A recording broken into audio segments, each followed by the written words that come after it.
Murder is often considered to be the most serious crime any person can commit on another.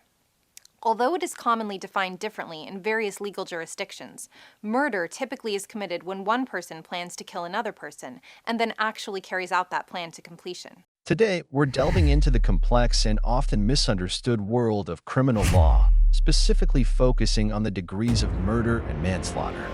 Each degree reflects the severity and circumstances of the crime, carrying distinct legal implications and penalties. Understanding the degrees of murder: first, second, and third-degree murder. First-degree murder. This is the gravest form of murder. It's defined by its premeditation and the clear intent to kill. Example of first-degree murder. Picture a scenario where someone stalks their victim before committing the murder, or consider a felony murder, which occurs during the commission of another serious crime, like a robbery. Penalties for first-degree murder. The penalties for first-degree murder are the most severe, often resulting in life imprisonment or even the death penalty. Second-degree murder. This type involves an intentional killing that wasn't pre-planned. It could arise spontaneously in the heat of the moment or from actions that show a reckless disregard for human life. Example of second-degree murder. Imagine someone reacting violently in a moment of intense emotion, leading to a death. Penalties for second-degree murder. Sentences for second-degree murder can range from 15 years to life in prison. Third-degree murder. Often specific to certain jurisdictions, third-degree murder is characterized by unintentional killing due to recklessness or a depraved indifference to human life. Example of third-degree murder. An example is firing a gun into a crowd without the intent to hit a specific person, but causing a death nonetheless. This degree does not involve premeditation or an intent to kill. Penalties for third-degree murder.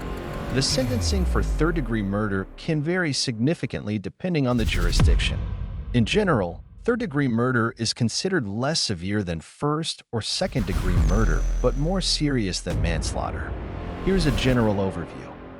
United States. In the U.S., the sentencing for third-degree murder varies by state, as each state has its own laws and guidelines.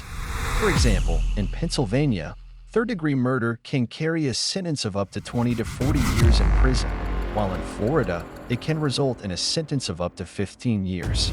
Minnesota. This state gained attention for its third-degree murder charge in the case of Derek Chauvin, the former police officer convicted in the death of George Floyd. In Minnesota, third-degree murder can result in a maximum sentence of 25 years in prison.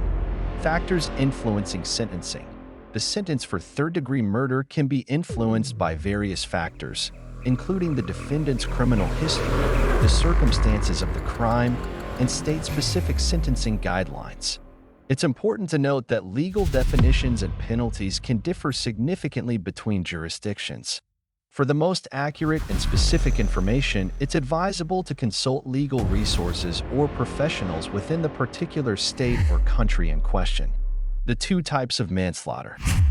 Voluntary manslaughter. This occurs in the heat of passion. Example of voluntary manslaughter. It's when a person kills another under circumstances that would emotionally or mentally disturb a reasonable person. There's no prior intent to kill. For instance, killing someone in a sudden altercation or fight falls under this category. Involuntary manslaughter. This involves unintentional killing due to recklessness or criminal negligence.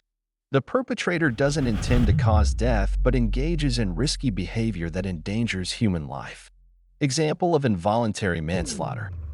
Examples include causing a fatal car accident while driving under the influence or accidental killing due to careless handling of a weapon. Penalties for manslaughter. Manslaughter generally carries lesser sentences compared to murder, but still results in significant prison time, varying based on the circumstances and jurisdiction. Understanding these distinctions is crucial. They not only define the legal outcomes, but also reflect the moral and ethical considerations of our justice system. Each case tells a unique story, and the degree of murder or manslaughter assigned helps us understand the narrative behind these tragic events. Through this exploration, we gain a deeper insight into the legal system's approach to handling life's most tragic and irreversible acts. Stay informed and aware, as understanding these legal distinctions is key to comprehending the complexities of criminal justice. Thanks for watching. Like, comment, subscribe.